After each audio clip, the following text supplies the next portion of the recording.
दुर्लभो मानुषो देह, ये मनुष्य देह बहुत दुर्लभ है। और आगे कहते हैं दुर्लभो मानुषो देहो देही नाम क्षण भंगुर। ये एक तो भाई फर्स्ट बात तो ये है कि मनुष्य शरीर बहुत दुर्लभ है, और उसमें भी ये जो शरीर है ना वो क्षण में नष्ट होने वाला है, उनकी कोई गारंटी नहीं है। भक्तजनों, આપણે कोई भी चीज खरीदने जावे मार्केट में तो उसकी वारंटी कार्ड आता है, गारंटी कार्ड आता है उसका कि भाई 1 साल की वारंटी है, 2 साल की वारंटी है, और कंपनी उनकी जिम्मेदारी लेते हैं कि अगर 1 साल में कुछ भी हो जाएगा तो हम नया पीस देंगे आपको। लेकिन ये मनुष्य शरीर जो परमात्मा ने दिया है ना भाई, उसकी कोई वारंटी नहीं है, कोई गारंटी नहीं है। वो कब नष्ट हो जाए, कब उसमें विकार आ जाए, कब उसमें विकृतियां आ जाए, ऐसी कोई गारंटी नहीं, क्षण में नष्ट होता है। क्या भरोसा है इस जिंदगी का, साथ देती नहीं कभी तो किसी को, क्या भरोसा है इस जिंदगी का, इस जिंदगी का कोई भरोसा नहीं है भक्तजनों, ये कब अपना साथ छोड़ देगा। इसीलिए मनुष्य शरीर दुर्लभ है और फिर क्षण में नष्ट होने वाला है, एक क्षण में मौत आकर खड़ी रह जाएगी। अभी अभी हमने एक घटना सुनी भाई, एक परिवार में एक महिला वो प्रातःकाल में उठ के गायों का दूध निकालने के लिए गए। वो गायों का दूध निकालने के लिए गायों के पास में पहुंचते हैं, बछड़ा को छोड़ते हैं, गाय का दूध निकालने के लिए वो गाय के पास बैठते हैं, लेकिन इतने में साइलेंस अटैक आ जाता है और कोई बात नहीं, किसी को कोई चर्चा नहीं, प्रभु का नाम लेने का भी उनको अवसर नहीं मिला, और उसका शरीर आत्मा का साथ छोड़ के चला गया। एक क्षणभंगुर जिंदगी है, न जाने कब किसकी मौत कहां आ जाएगी। काल अपनी चोटी पकड़ के बैठा है, और वैसे भी भाई अपन क्षण क्षण के लिए मृत्यु तरफ ही जाते हैं। अरे भाई, आपने कथा सुनी होगी भागवत जी में कि महाराजा परीक्षित को 7 दिन में मृत्यु होने का शाप हुआ था। ऋषि मुनि ने उनको शाप दिया था कि भाई तेरी 7 दिन में मृत्यु हो जाएगी। तो महाराजा परीक्षित को एक बात तो पक्की थी कि उनके पास में 7 दिन का टाइम था।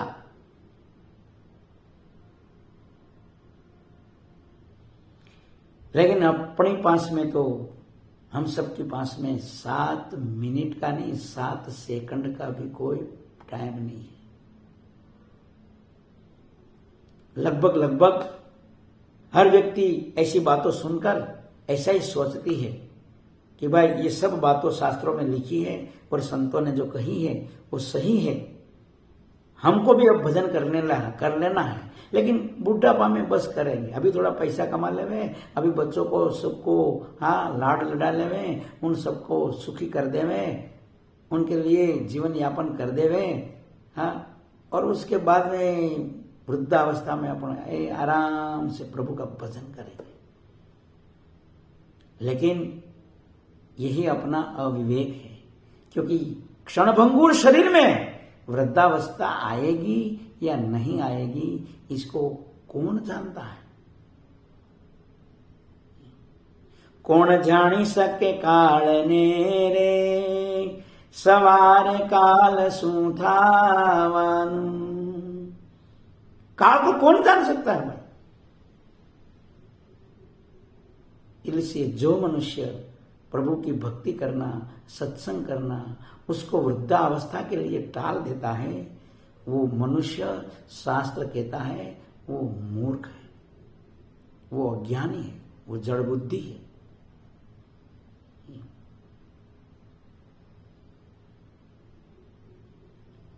अपना शास्त्रों में कथा आती है, ध्रुव जी 5 साल की उम्र के थे, उन्होंने वृद्धावस्था की राह नहीं देखी थी।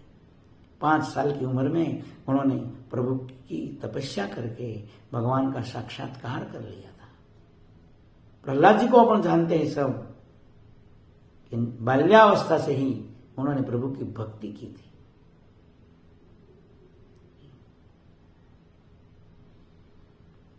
इसलिए अपना घर में, परिवार में बाल्यावस्था से अपना बालकों को प्रभु में, भक्ति में, सत्संग में जोड़ना चाहिए, क्योंकि एक दिन यही सब चीजों साथ में आएगी, यही अपना जीवन को सार्थक बनाएगी।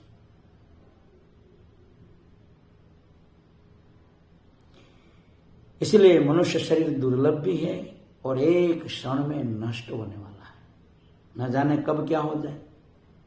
अरे भाई, अपन जानते हैं ना, कई घटनाओं अपन संसार में रहते हुए देखते हैं, लेकिन आंखों पर मोह की पट्टी बंधी होती हुई है, इसीलिए अपन को फीलिंग्स नहीं होती। कई बालकों तो गर्भ में ही मृत्यु प्राप्त कर लेते हैं, उनको भी प्रभु ने मनुष्य शरीर तो दिया देखो, लेकिन अभी तो माता का उदर से बाहर आवे और ये सृष्टि को देखे, उससे पहले ही गर्भ में ही मर जाते हैं। अब क्या पता दूसरी बार उनको मनुष्य शरीर कब मिले। कई बालकों जन्म लेते समय ही मर जाते हैं।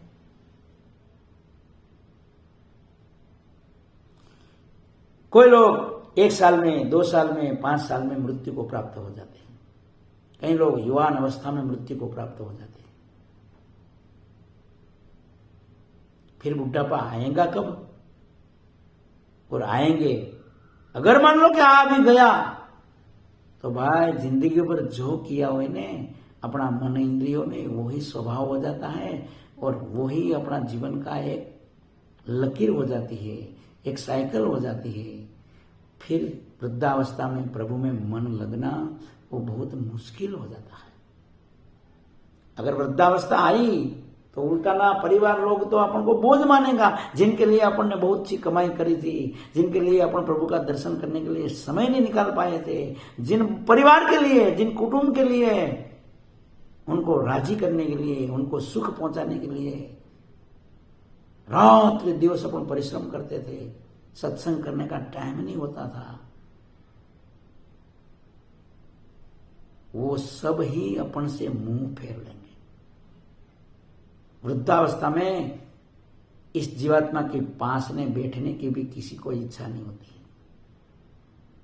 हाँ, इतना जरूर होगा कि आपने बहुत कमा के दिया होगा तो आपके लिए टीवी, अखबार, कमरा, उन सब वस्तु पदार्थ की सुविधा कर देंगे। लेकिन आपके पास में बैठकर कई प्रभु की कथा सुनावे, भगवत वार्ता करे, प्रभु का दर्शन करावे आपको, ऐसा टाइम किसी के पास होगा नहीं।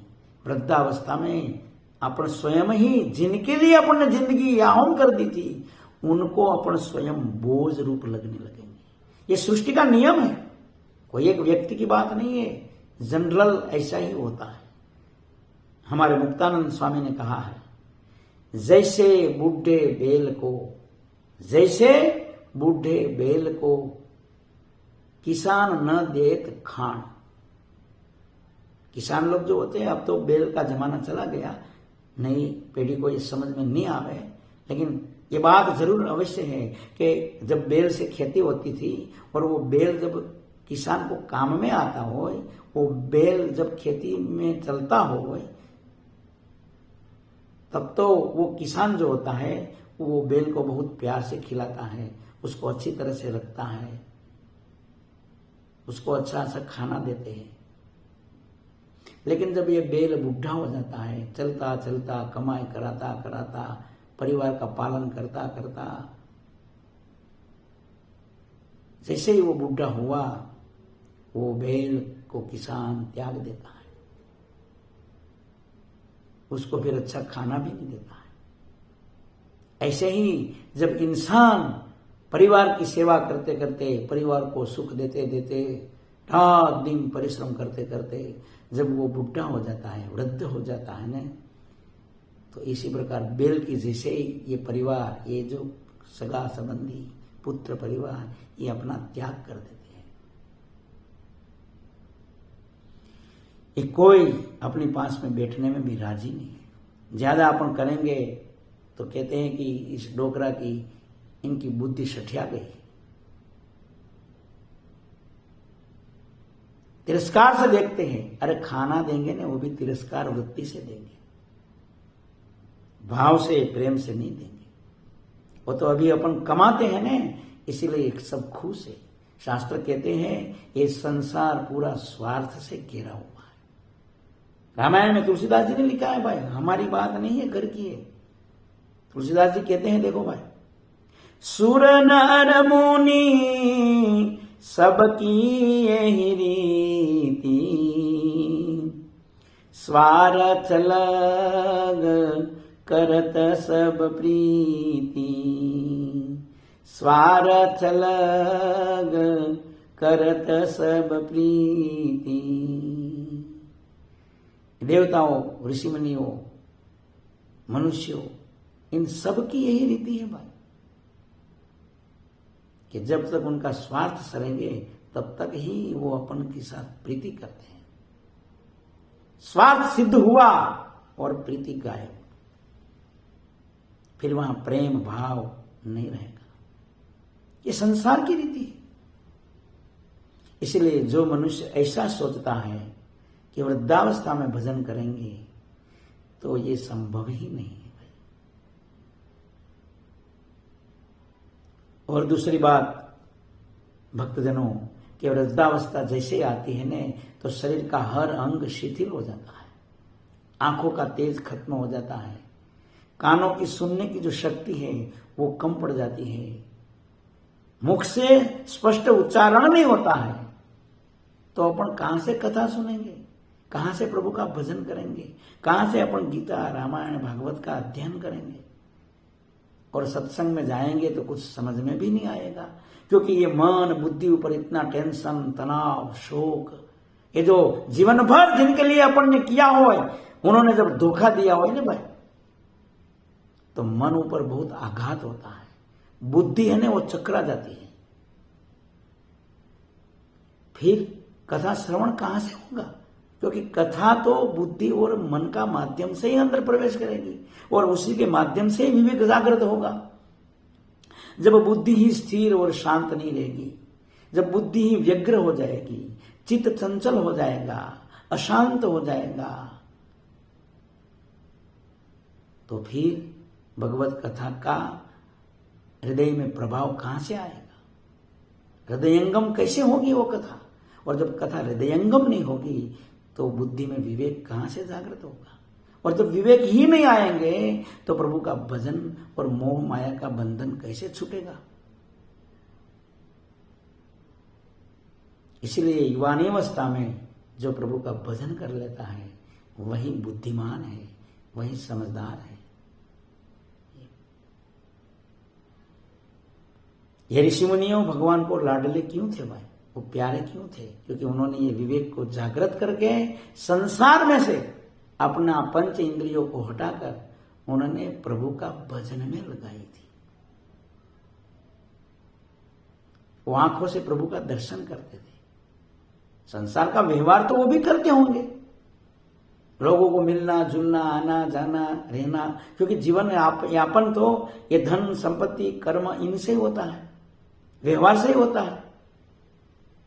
लेकिन ये सब कुछ व्यवहार करते करते उन्होंने अपनी इंद्रियों को भगवान का ही रस चखाया होगा, इसीलिए वो भगवान के प्यारे हो गए। इतना दुर्लभ मनुष्य शरीर प्रभु ने कृपा करके दिया है, वो क्षणभंगुर है। इसीलिए संत समागम करके हरि कथा का श्रवण करके जो व्यक्ति अपनी इंद्रियों को भोगों से वापस मोड़कर नियमन करके जब प्रभु भक्ति में लगा देते हैं और मन से प्रभु का चिंतन करते हैं, शरीर से व्यवहार जरूर करें लेकिन मन से, अगर गृहस्थी है भी तो गृहस्थी को ऐसे रहना चाहिए कि व्यवहार शरीर से करना और मन से प्रभु की भक्ति करनी। व्यवहार करते करते भी अपनी इंद्रियों को विषयों में नहीं जाने देनी, नियमन करना और व्यवहारिक कार्यों करते करते अपने प्रभु में मन लगाना है।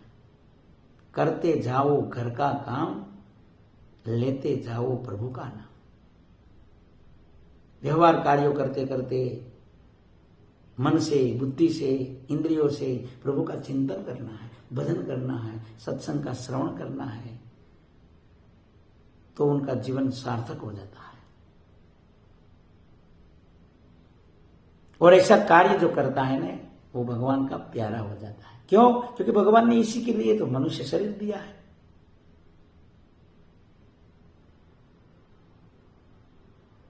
जब भगवान का हेतु को सार्थक करते हैं, उनका हेतु को समझते हैं और वो शरीर का सही उपयोग करते हैं, तो भगवान की प्रसन्नता का, आशीर्वाद का वो पात्र हो जाता है, भगवान का प्यार का वो पात्र हो जाता है।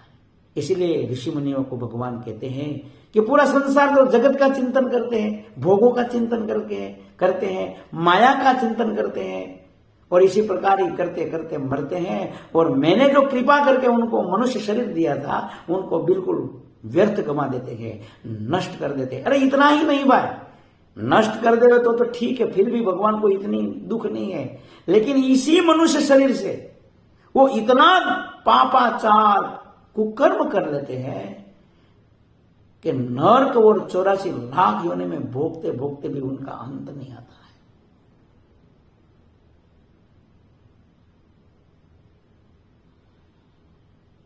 एक मनुष्य शरीर से इतना पाप करते हैं। दूसरी तो योनि भक्तजनों है ना, वो भोग योनि है सब। एकमात्र मनुष्य योनि ही कर्म योनि है। भक्तजनों, ये मनुष्य देह की एक विशिष्टता है, उनको समझने की कोशिश करना। मनुष्य देह से ही आप कुछ नया कर पाओगे। दूसरा शरीर भले ही आपको देवताओं का मिल जाए, अगर मान लो कि कोई व्यक्ति ने मनुष्य देह में पुण्य कर्म किया हो, कई लोग ऐसे भी होते हैं, भक्तजनों बहुत ध्यान से सुनना, कई लोग ऐसे भी होते हैं जो पाप कर्म तो नहीं करते, पुण्य कर्म करते हैं, लेकिन अपना शास्त्र क्या कहते हैं, बहुत ध्यान से सुनो। पुण्य कर्म है, उसको भी भोगना पड़ता है। और मान लो कि आपने पुण्य कर्म किया और पुण्य कर्म का प्रभाव से आप देवता बन गए, तो वो भी भोग योनि है, क्योंकि यहां पुण्य कर्म जो किया वो कर्म योनि में, उसका फल आपको देव योनि में मिल रहा है। वहां आप कुछ नया नहीं कर पाओगे। अगर वहां आपको कुछ नया करना होगा तो फिर आपको मनुष्य शरीर पाना होगा। इसलिए तो रामायण कहती है ना कि देवताओं भी सुर दुर्लभ, मतलब देवताओं भी भगवान के पास में प्रार्थना करते हैं कि हे भगवान, अगर हमारा कहीं पुण्य बाकी हो तो हमको इस भारत भूमि में, जहां हमको सत्संग का योग मिले, ऐसा परिवार में, पवित्र कुल में, संतों का सानिध्य में हमको मनुष्य का जन्म प्रदान करो। ये देवता, ये भगवान को प्रार्थना करते हैं, ऐसा अपना शास्त्र कहते हैं। अगर उन्होंने पुण्य कर्म किया था, उसके बदले वो देवता बन गए, अब देवता में जो सब कुछ हो सकता, तो फिर वो मनुष्य योनि क्यों मांगते? दुर्भाग्य तो अपना ये है भक्तजनों कि अपना ही पुण्य कर्म से अपन स्वयं देवता बनते हैं, लेकिन ये विवेक नहीं होता है सत्संग का प्रभाव से, तो मनुष्य जन्म सांसारिक कामनाओं की पूर्ति के लिए ही देवी देवता के पीछे भटकने में चला जाता है। हजारों मनोतियां मानते हैं, हजारों देवी देवताओं की पूजा करते हैं, उनके पास से संसार की भीख मांगते हैं सुखों की, ऐसे ही उनकी जिंदगी चली जाती है। लेकिन उनको ये तक पता नहीं होता है कि ये देवता बनने के बाद में भी देवताओं भी स्वयं मनुष्य देह की कामना करते हैं। मोंघो मनुष्य देहा फरी फरी ने, એ નહીં મળે વારંવાર,